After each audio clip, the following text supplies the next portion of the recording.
షూటింగ్కి వెళ్ళినప్పుడు గుండు కొట్టించాలన్న. శాంతం గుండు అయితే బాగుండదని జంజాల గారు అంటకత్తి వేయాలి అన్నాడు. ఎలా ఏంటి అని తెలియక ఆ పక్కనే గొడతాడు ఉంటే అక్కడ కూర్చోబెట్టి కొట్టించాడు. చుట్టూ ఒక తాడు కట్టి మన దారం ఆ పైన ఎంత కొట్టించాడు. నాకు ప్రమాదం. కళ్ళజోడు ఏదో పిసినారు రమిడి కొడుకు. ఆ కళ్ళజోడుకు ఒక అద్దం ఉండదు. ఒక అద్దం ఉంటుందండి, అది పగిలిపోయి ఉంటుంది. గోపాల్ రెడ్డి గారి కెమెరా ఎలా చేయాలి, అది ఊడిపోకుండా పగిలిపోయినవి అని. మీరు అట్ట కాదని నాకు ఇవ్వండి అని ఆయన ఆ కళ్ళజోడు అట్ట తీసుకుని ఒక గడ్డ పెట్టి అట్ట చిన్నది అట్ట కొట్టాడు. అది చిట్లింది. చిట్టంగానే ఊడకుండా వెనకాల విజబుల్ టేప్ ఉంటుంది కదా, అటు ఇటు కనపడేది.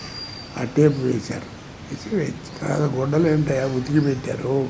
ఇక్కడేమో 10 రోజుల క్రితం దొరుకున్నట్టు ఉండాలంటే ఏం చేయాలి అర్థం కాలేదు. నీ కింద పడి కాసేపు దొల్లే ఓర్నీ కమిట్మెంట్ తగలయ్యా భలే ఉంది అన్నాడు.